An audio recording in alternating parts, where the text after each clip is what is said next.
명절을 앞두고 또 우리 사랑하는 가족들, 또 멀고도 가까운 곳에 있는 우리 가족들이 또 이렇게 함께 찾아와서 예배를 드리게 돼서 너무나 감사할 따름입니다.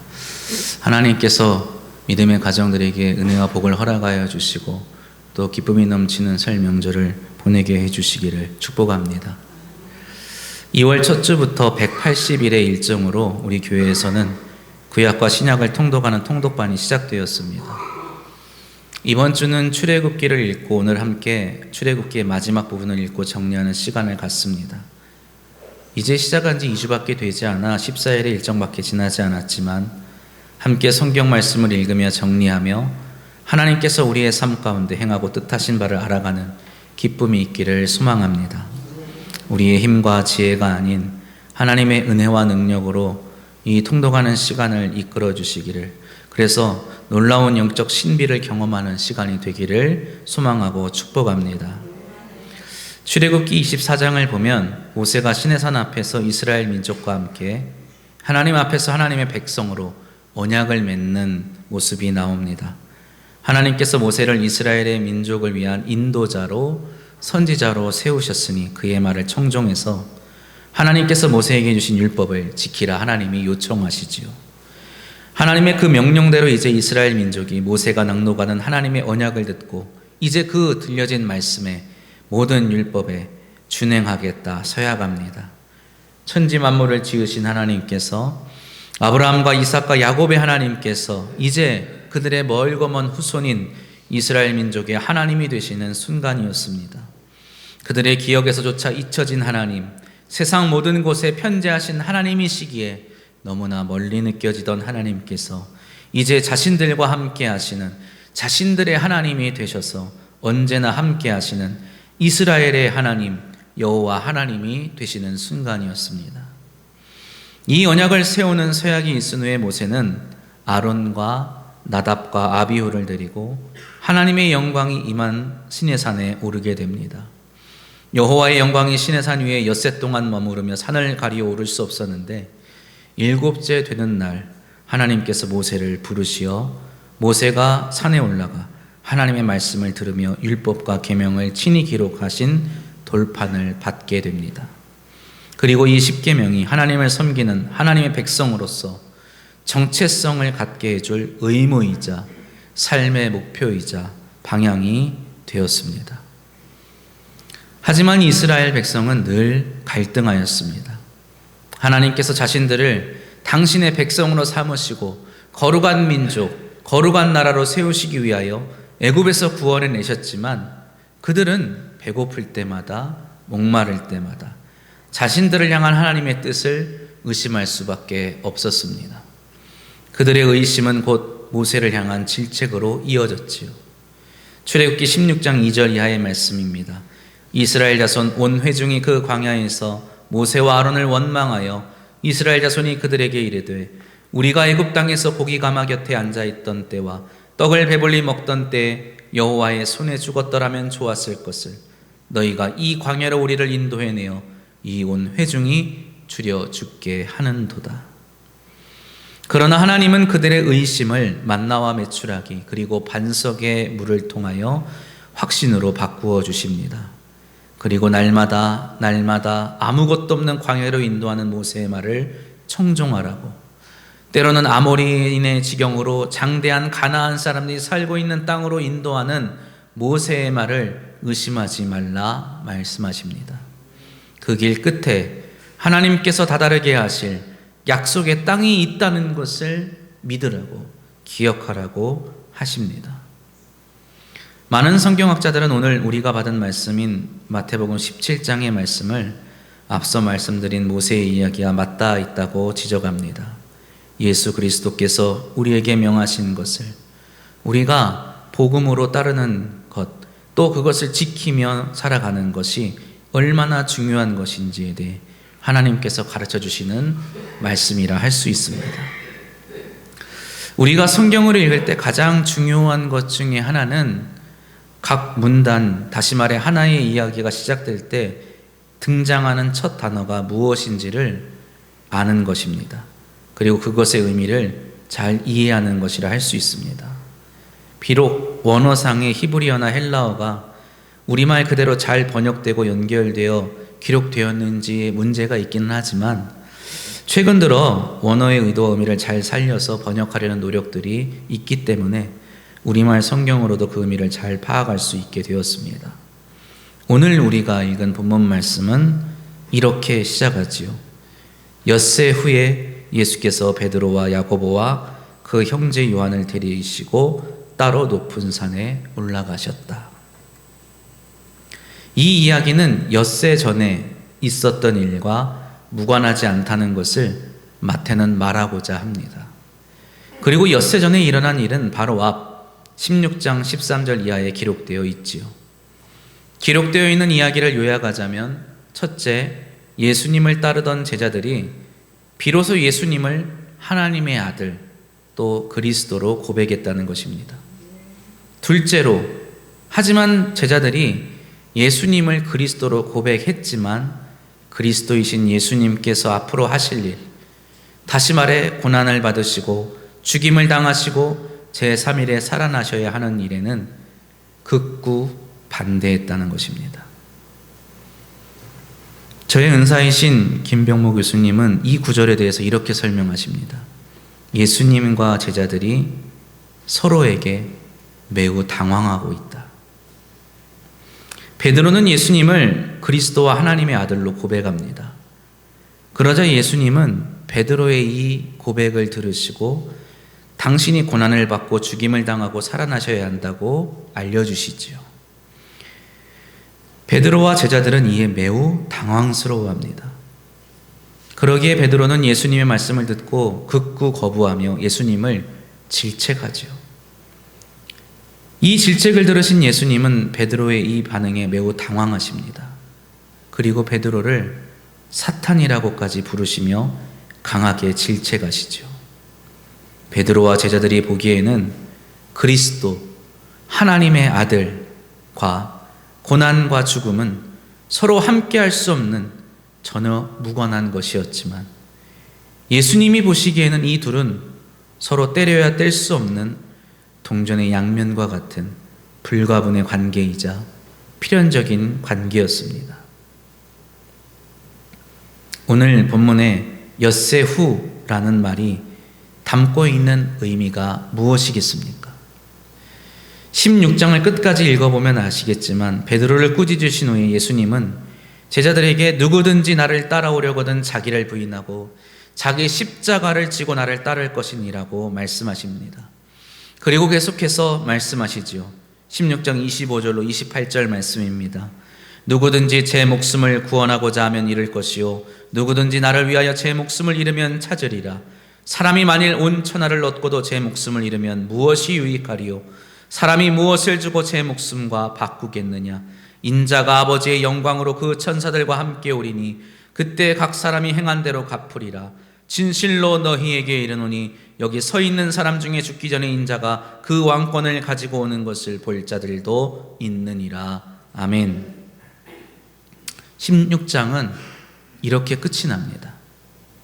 어디에도 제자들의 대답이나 반응이 기록되어 있지 않지요.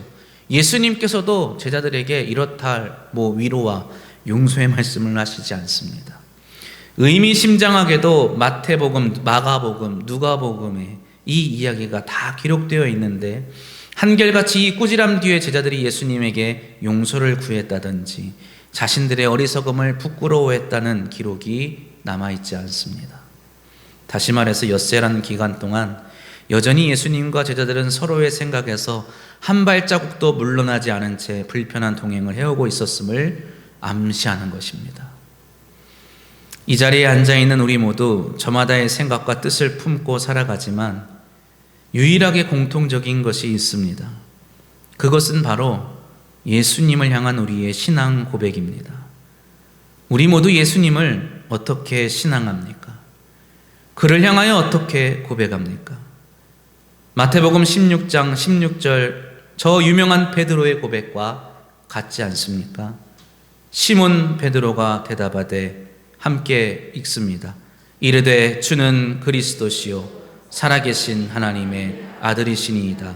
아멘. 우리는 유대인도 아니고 어부도 아닙니다. 2000년 전의 사람과 다르게 고도로 발달된 문명과 사회 속에서 살아가는 우리가 베드로의 삶과 베드로의 모습과 닮아 있는 것을 찾을래야 찾기 어렵습니다만 그의 신앙 고백만큼은 우리의 것과 꼭 같다 할 수 있겠습니다. 우리 역시 예수님을 그리스도시고 살아계신 하나님의 아들로 고백하지요. 예수 그리스도께서 우리를 구원하십니다. 예수 그리스도가 우리를 당신의 아버지 또 우리의 아버지 하나님이 계신 곳으로 우리를 인도하여 주십니다. 예수 그리스도께서 오늘 우리의 삶과 가정을 복되게 하십니다. 할렐루야. 거룩하신 하나님께서 당신의 아들 예수 그리스도를 우리의 구세주로 삼으셔서 우리를 향하신 당신의 영원한 나라로 인도하여 주시는 것입니다. 하지만 우리도 주님 때문에 당황스러울 때가 있죠. 이 고통 많고 슬픔 많은 삶에서 구원받기 위해 예수를 믿었음에도 내 삶에 고통이 있고 슬픔이 있을 때마다 우리는 당황스러워합니다. 보라 내가 세상을 이기었노라는 주님의 말씀을 따라 우리도 이 세상에서 승리자로 살아가고 싶은데 예수 믿는 내 삶이 승리는커녕 양보와 희생, 헌신과 같은 마치 힘없는 자의 모습처럼 보일 때마다 당황스러워합니다. 고난과 죽음이 하나님의 아들에게나 어울릴 법이나 하냐고 따져 묻는 베드로와 같이 우리 역시 예수 그리스도를 따라가는 우리의 삶에 고난이나 죽음이 합당하느냐 따져 물을 수밖에 없습니다. 이 갈등은 결코 해소되기 어려워 보입니다. 그래서 예수님과 제자들은 엿새 동안이나 그렇게 이 문제를 해결하지 못했고 우리 역시 엿새 혹은 6달 혹은 6해 때로는 60평생을 지나도록 이 문제를 해결하지 못한 채 예수님 때문에 당황스러워할 때가 있습니다. 오늘 본문의 말씀은 예수님과 제자들 사이에 일어난 이 갈등에 대한 하나님의 응답이라 할 수 있습니다. 우리가 그토록 삶의 문제를 두고 주님 앞에 엎드려 항변하고 질책하던 그 울부짖음과 탄원에 대한 하나님의 응답이라 할 수 있습니다. 주님은 길고 긴 엿새의 시간이 지난 후 베드로와 야고보와 요한을 데리고 높은 산에 올라가십니다.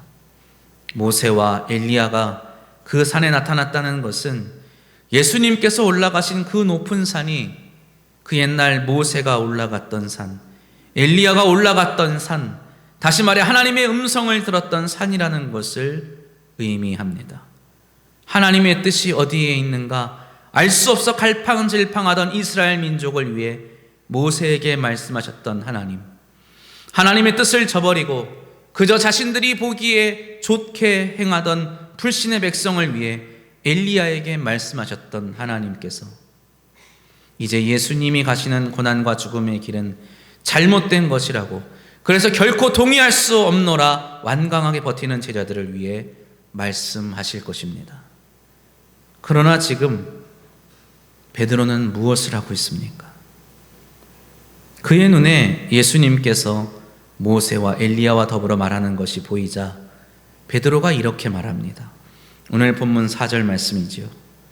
베드로가 예수께 여쭈어 이르되 주여 우리가 여기 있는 것이 좋사오니 만일 주께서 원하시면 내가 여기서 초막셋을 짓되 하나는 주님을 위하여 하나는 모세를 위하여 하나는 엘리야를 위하여 하리이다. 초막을 짓는다는 것은 모세와 엘리야를 이곳에 머물게 하겠다는 것입니다. 초막을 짓는다는 것은 예수님께서 이 영광스러운 모습으로 변형되신 채로 이곳에 머물게 하고 싶다는 것입니다. 그럼 그렇지 예수님, 이게 바로 하나님의 아들에게 걸맞는 모습 아닙니까? 그리스도는 이렇게 모세와 엘리야와 어깨를 나란히 하며 있는 것 아니겠습니까? 지금 주님의 얼굴이 해같이 빛나고 옷도 휘어졌는데 이렇게 환하고 광채나는 모습이야말로 그리스도다운 하나님의 아들다운 모습 아니겠습니까? 초막을 짓자는 베드로의 속마음은 아마 이렇게 말하고 있는지도 모릅니다. 그리고 이것은 우리의 심정이기도 하지요. 우리는 예수를 믿으면, 하나님의 백성이 되면 영광과 승리의 면류관을 쓰는 게 합당하다고 생각합니다. 세상의 모든 불합리함을 이기고 승리해서 풍요로움과 안락함을 누리는 것을 평강이라 말하면서 이 모든 것이 하나님께 영광을 돌리는 것이라 하는 승리자의 모습을 꿈꾸며 살아갑니다. 그러나 하나님께서 우리에게 말씀하시는 것을 들으십시오. 귀 있는 사람은 들으시기를 바랍니다. 5절 말씀입니다.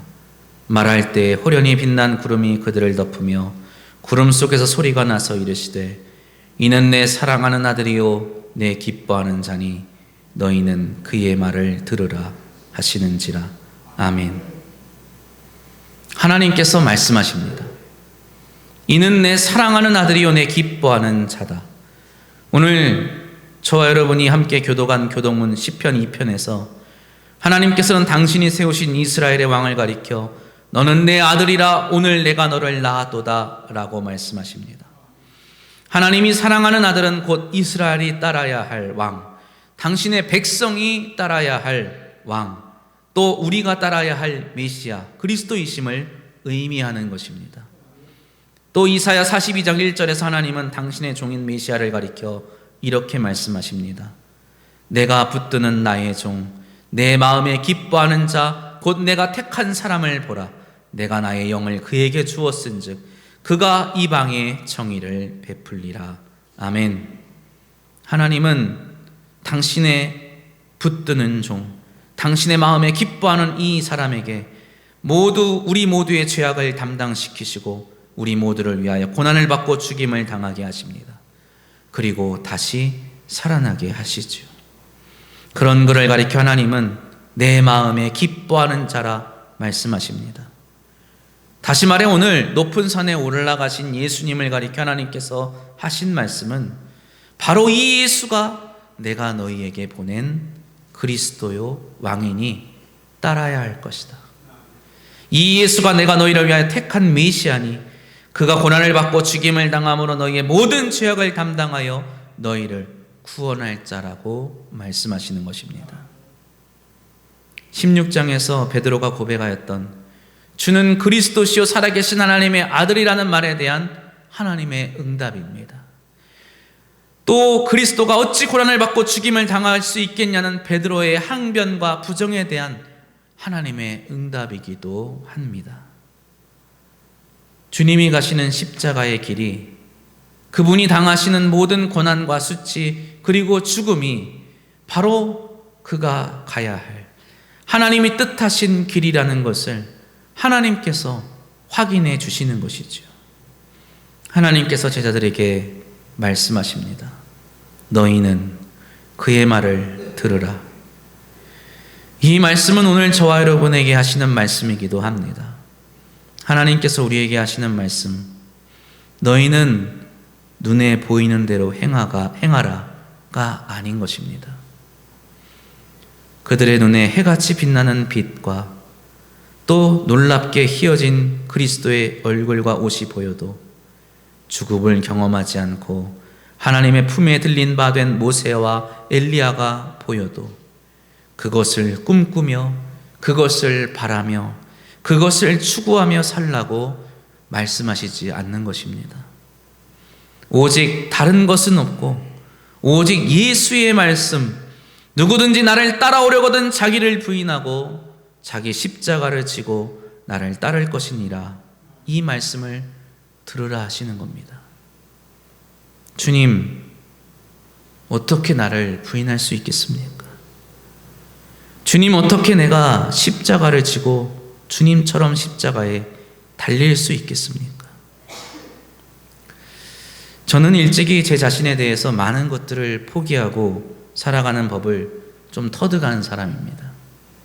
그럼에도 불구하고 저는 스스로를 부인하는 것이 참 어렵습니다. 나이가 들어서 결혼을 하고 자식을 가지면서 자기라는 말에 속하는 것이 비단 저 하나만이 아니기 때문입니다. 때로는 제가 당하는 어려움은 아무렇지도 않게 느껴지는데 제 아내가, 제 아이들이 당하는 아픔과 슬픔이 저를 더 힘들게 할 때가 많지요. 그럴 때면 주님께 항변하기도 합니다. 왜 저에게, 왜 제 사랑하는 사람들에게 이렇게밖에 대하지 않으십니까? 왜 이 길을 가게 하십니까? 저도 때로는 의심하고 항변합니다. 제가 비록 홍어를 좋아하지만 초라한 잔치상을 좋아하지 맛있는 홍어가 좋다고 초상집을 좋아하지는 않습니다. 항상 긍정적이고 좋은 모습을 보이려고 애를 쓰지만 저 역시 자주 하나님께 마음속으로 울부짖지요. 주님, 저도 십자가보다는 초막이 좋습니다. 저도 고난과 슬픔이 가득한 삶보다 영광과 광채가 빛나는 삶이고 싶습니다. 사랑하는 성도 여러분, 하나님의 사랑하는 아들이요 기뻐하시는 자 예수 그리스도의 말을 들으시기 바랍니다. 그분이 말하시는 바 고난과 죽음, 자기를 부인하고 자기 십자가를 지고 가는 길을 따르시기를 바랍니다. 주님이 말씀하시지 않습니까? 누구든지 제 목숨을 구원하고자 하면 잃을 것이요 누구든지 나를 위하여 제 목숨을 잃으면 찾으리라. 이처럼 이해하기 어려운 모순된 말이 어디 있겠습니까마는 우리는 영원한 생명을 얻기 위하여, 참 생명을 얻기 위하여 그리스도께 생명을 바칠 수 있어야 합니다. 우리는 결코 확신할 수는 없습니다. 매번 의심하고 매번 두려워하며 매번 울부짖을 수밖에 없을 겁니다. 저 역시 지금도 마음 한편으로는 주님께 울부짖고 있습니다. 저에게도 확신이란 없습니다. 누가 이 길을 확신을 가지고 걸어갈 수 있겠습니까? 주님을 마주하며 주님의 능력을 보고 함께 살아가던 제자들도 그저 심히 두려워 엎드려 있을 뿐이지요. 그러나 그들에게, 그리고 우리에게 사랑의 주님이 계십니다. 주님께서 우리 곁에 계시는 것입니다. 오늘 본문 7절과 8절 말씀 함께 봉독합니다. 예수께서 나와 그들에게 손을 대시며 이르시되 일어나라.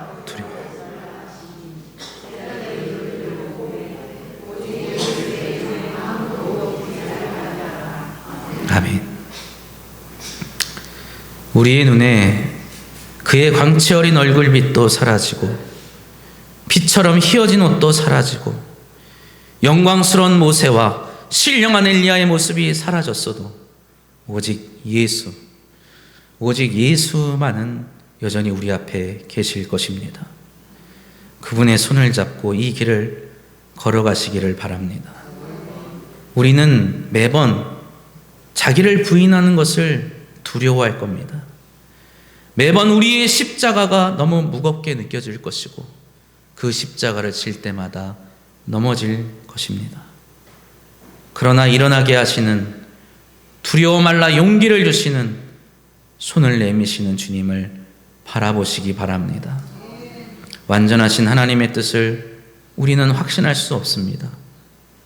그러나 우리에게 닥쳐오는 의심을 그저 매 순간 내어버리고 우리 앞에 계신 주님을 바라보며 의지하며 영생으로 향하는 이 길을 걸어가시기를 주님의 이름으로 축복합니다.